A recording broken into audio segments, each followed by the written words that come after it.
Hello everyone, welcome to Olympiad corner. मैं आपकी educator हूँ प्रियंका और आज हम डिस्कस करेंगे मेटल्स एंड नॉन मेटल्स पे कुछ MCQs, multiple choice questions. So let's begin. Alright, the first question, an alloy is an element. Alloy क्या होता है? Alloy is an element, a mixture, an isomer और a metalloid.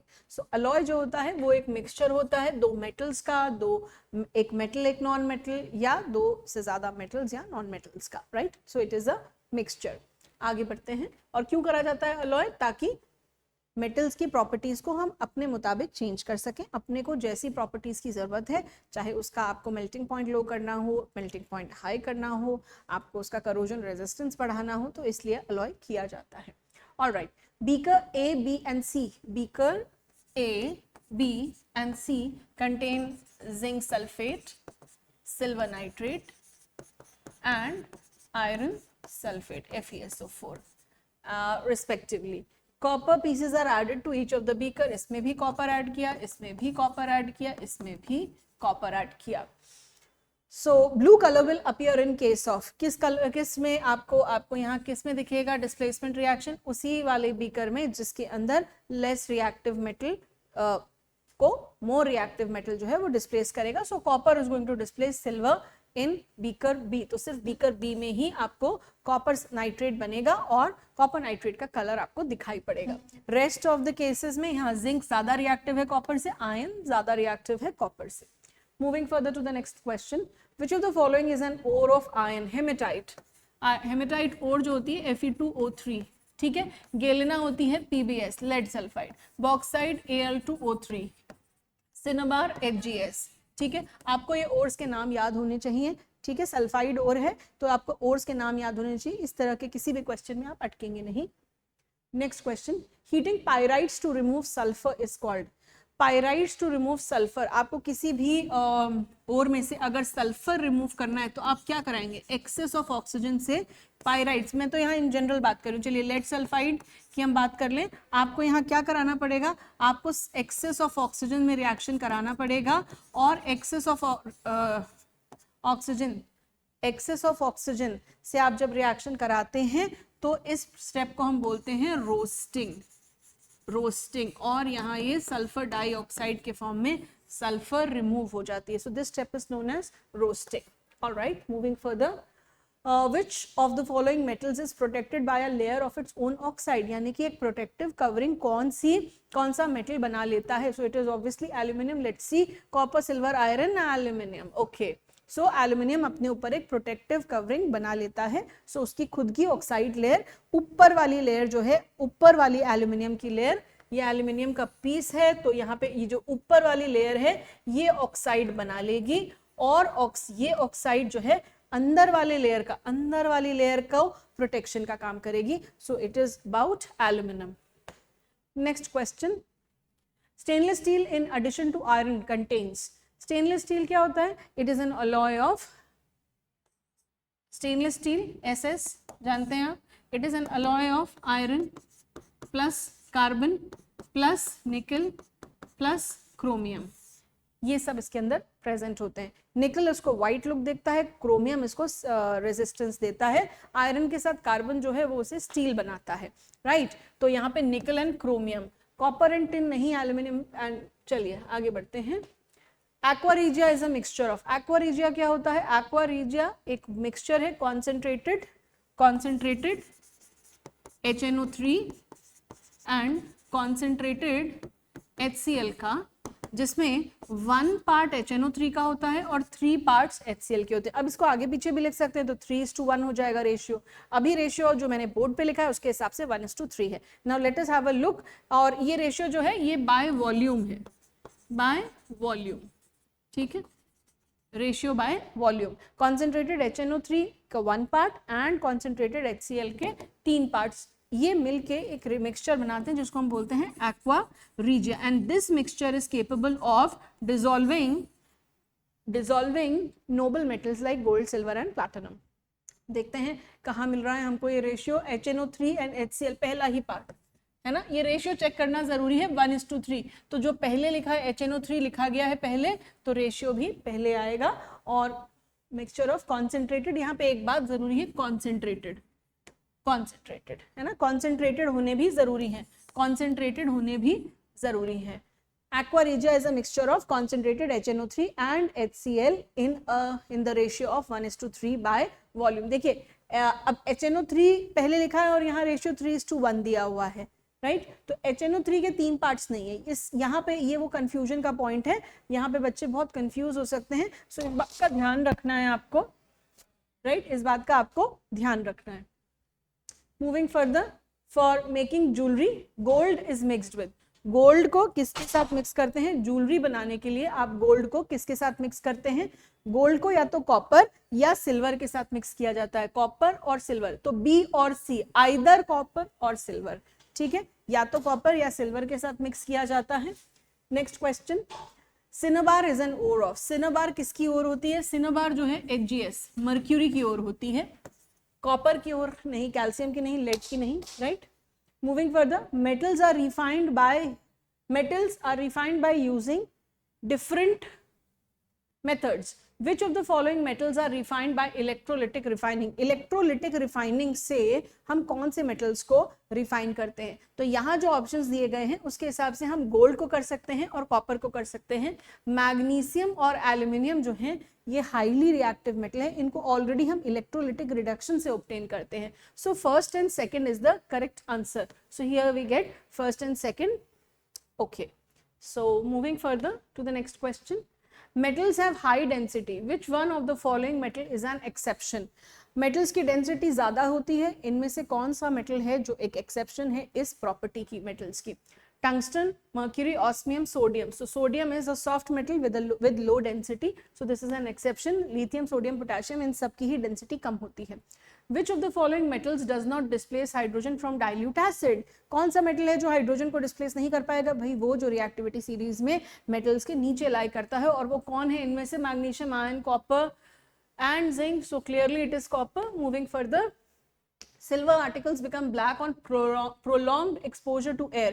This is due to the formation of silver atmosphere में present hydrogen sulphide gas से, traces में ये gas present होती है, इसके साथ रिएक्शन होता है और सिल्वर सल्फाइड बन जाता है जो कि है ब्लैक कलर का, ठीक है, ब्लैक कलर का सिल्वर सल्फाइड बन जाता है।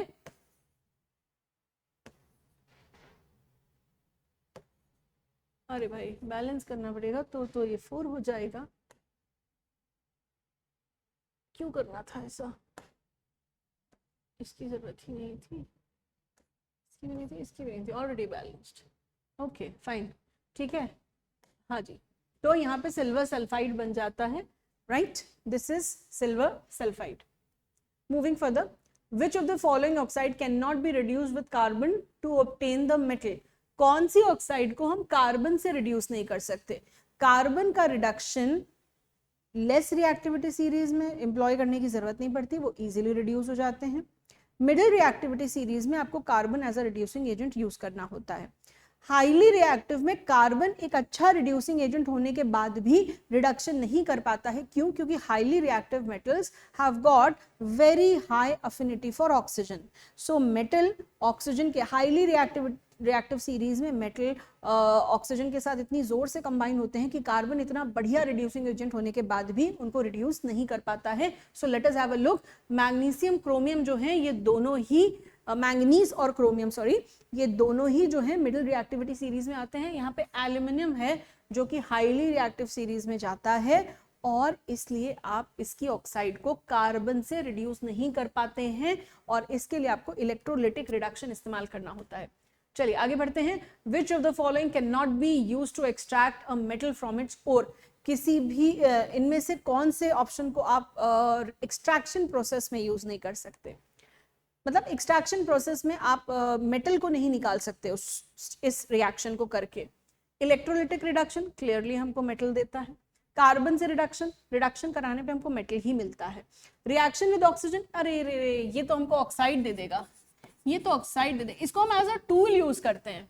इसको हम एज अ टूल, इस रिएक्शन को हम एज अ टूल यूज करते हैं कि सल्फाइड में है या कार्बोनेट में तो हम ऑक्साइड में कन्वर्ट कर लें, लेकिन मेटल नहीं दे रही ना ये रिएक्शन, ऑक्सीजन के साथ रिएक्शन करा के आप मेटल नहीं ला सकते। सो यहाँ पे आप उसको ऑक्साइड में कन्वर्ट कर रहे हैं, इसलिए इस रिएक्शन को आप इस्तेमाल नहीं करते हैं मेटल ऑब्टेन करने के लिए। लास्ट स्टेप में आप इसके बाद फिर फर्दर रिडक्शन कराते हैं, तो यहाँ पे रिडक्शन, यहाँ पे reduction, reaction with more electropositive metal, यहाँ पे डिस्प्लेसमेंट रिएक्शन होता है और उसके बाद फिर हमें मेटल मिल जाता है। So this is clearly the correct answer. Moving further, in the following question, a statement of assertion is followed by a statement of reason. Mark the correct choice. A, if both assertion and reason are true and reason is the correct explanation for assertion. B, if both assertion and reason are true but reason is not the correct explanation of assertion. C, if assertion is true and reason is false. D, if both assertion and reasons are true. दोनों सही हैं या assertion सही है reason false है, या assertion and reason दोनों सही है लेकिन reason correct explanation नहीं है, तो B मार्क करेंगे। और अगर both assertion and reason correct है और reason correctly assertion को, assertion मतलब वो statement, उस statement को explain कर रहा है, तो आप A मार्क करेंगे। चलिए देखते हैं question क्या है। Assertion, sulfide ores such as zinc blende, copper pyrites, galena etc. are generally concentrated by froth flotation method.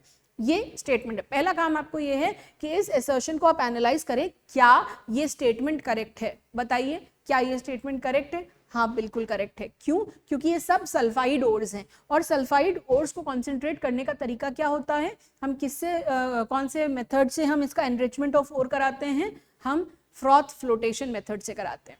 अब चलिए क्यों कराते हैं, क्या रीजन में करेक्ट स्टेटमेंट दिया गया है, क्या जो दिया गया स्टेटमेंट है वो पहले वाले स्टेटमेंट को एक्सप्लेन कर रहा है कि नहीं, ये सब बातें चेक करते हैं। रीजन क्या कह रहा है, the method is based on the fact that the surface of the sulphide ore is preferentially wetted by oils while that of gangue is preferably wetted by water.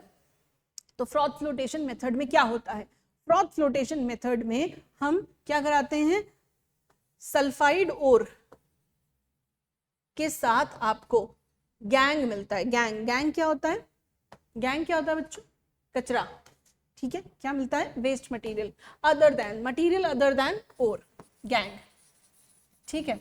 अब यहाँ पे क्या होता है, इस मिक्सचर को हम वेट करते हैं, इसको हम ऑयल के साथ, हम इसके अंदर ऑयल एंड वाटर का मिक्सचर डाल देते हैं, तो सल्फाइड ओर जो है वो ऑयल के साथ मिक्स हो जाती है, गैंग जो है वो वाटर में सेटल डाउन हो जाता है। सो इस तरह, और उसके अंदर फिर एयर ब्लो की जाती है, एयर में आ जाते हैं झाग के पार्टिकल्स। कौन बनाता है झाग, ऑयल सल्फाइड के साथ मिलके, सल्फाइड ओर के साथ मिलके झाग बनाती है और ऊपर फ्लोट करने लग जाती है।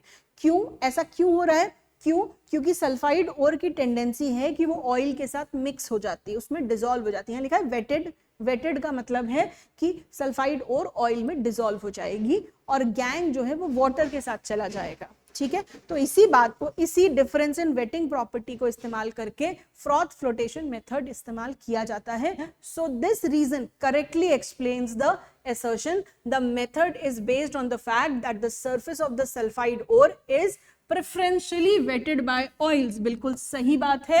while that of gang is preferentially wetted by water, ये भी बिल्कुल सही बात है। तो स्टेट रीजन भी करेक्ट है। क्या ये assertion को एक्सप्लेन कर रहा है, बिल्कुल कर रहा है कि आप यहाँ सल्फाइड ओर के लिए फ्रॉथ फ्लोटेशन मेथड इस्तेमाल कर रहे हैं। फ्रॉथ फ्लोटेशन मेथड में ये प्रिंसिपल काम करता है और इसलिए हम फ्रॉथ फ्लोटेशन मेथड इस्तेमाल करते हैं। दोनों बातें एकदम करेक्ट हैं और करेक्टली एक्सप्लेन हो रही हैं। So let us have a look, कौन सी चॉइस जाएगी, if both assertion and reason are true and reason is the correct explanation for assertion. तो असर्शन रीजन का क्वेश्चन इस तरीके से एनालिसिस करके सॉल्व करते हैं। आई होप आपको समझ आया होगा हमने कितनी ब्रेनस्टॉर्मिंग करी ऐसे क्वेश्चन को सॉल्व करने के लिए। अगर आप इसमें परेशान होते हैं तो आप इस क्वेश्चन को दोबारा से रिवाइंड करके फिर से देखिएगा कि हमने किस तरीके से एनालिसिस करा है और आपको कैसे असर्शन रीजन के क्वेश्चंस को अटेम्प्ट करना चाहिए। चलिए, silver articles become black after some time when exposed to air due to the formation of sulphide. Silver sulphide, अभी अभी हमने थोड़ी देर पहले ही इस कंपाउंड के बारे में बात करी थी, इसका कलर होता है ब्लैक, ठीक। चलिए next question, generally metals are solid in nature, which one of the following metal is found in liquid state at room temperature? कौन सा मेटल लिक्विड स्टेट में मिलता है भैया, मर्क्यूरी मिलता है। और कौन सा नॉन मेटल मिलता है, दैट इज ब्रोमीन। आगे बढ़ते हैं, Reaction between X and Y forms a compound Z. X loses electron and Y gains electron. इसका मतलब आयनिक कंपाउंड बन रहा है X plus and Y minus. अब ये मिलके बना रहे हैं इस कंपाउंड जो बना है इसको हम Z बोल रहे हैं. तो विच of the following properties is not shown by Z. इसका मतलब आयनिक कंपाउंड की प्रॉपर्टीज पूछ रहे हैं. हाई मेल्टिंग पॉइंट होता है भाई, आयनिक कंपाउंड है, हाई मेल्टिंग पॉइंट होता है. लो मेल्टिंग पॉइंट नहीं होता है तो this is not shown. Conducts electricity in molten state, बिल्कुल सही है, मोल्टन स्टेट में इलेक्ट्रिसिटी कंडक्ट करता है. अकर्स एट सॉलिड, बिल्कुल सही, आयनिक कंपाउंड जो हैं वो जनरली सॉलिड्स होते हैं, ब्रिटल होते हैं नेचर में. Last question, which of the following statement is correct. कौन सा स्टेटमेंट इनमें से करेक्ट है. ऑल मिनरल्स आर ओर्स, नहीं, ये सही नहीं है. ऑल ओर्स आर मिनरल्स, बिल्कुल सही है. सम ओर्स आर मिनरल्स, नहीं, जितनी ओर्स होती हैं सब मिनरल्स कहलाती हैं. None is correct. चलिए तो इस स्टेटमेंट को एक्सप्लेन कर देते हैं. अर्थ क्रस्ट में से जितने भी कंपाउंड्स हमको मिलते हैं वो सब मिनरल्स कहलाते हैं, ठीक है. बट उनमें से कुछ स्पेसिफिक वाले कंपाउंड्स, स्पेसिफिक वाले मिनरल्स जिनसे हम मेटल्स प्रॉफिटेबली बिना एनवायरनमेंट को नुकसान पहुंचाए एक्सट्रैक्ट कर सकते हैं, सिर्फ उन्हीं मिनरल्स को हम ओर कहते हैं. यानी कि सारी ओर्स जो हैं वो मिनरल्स हैं, मगर जितनी भी सब हमको मिनरल्स अर्थ क्रस्ट से मिले हैं उनको और हम नहीं कह सकते. उनमें से सिर्फ कुछ जिनमें से मेटल्स को हम आसानी से इजीली कंफर्टेबली गुड क्वांटिटी में हम एक्सट्रैक्ट कर सकते हैं, सिर्फ उन्हीं को हम ओर्स कहते हैं. सो all ores are minerals but all minerals are not ores. I hope आपको समझ आ गया होगा, आपकी अच्छी प्रैक्टिस हो गई होगी, right. Thank you so much. मिलते हैं फिर नेक्स्ट टॉपिक के साथ.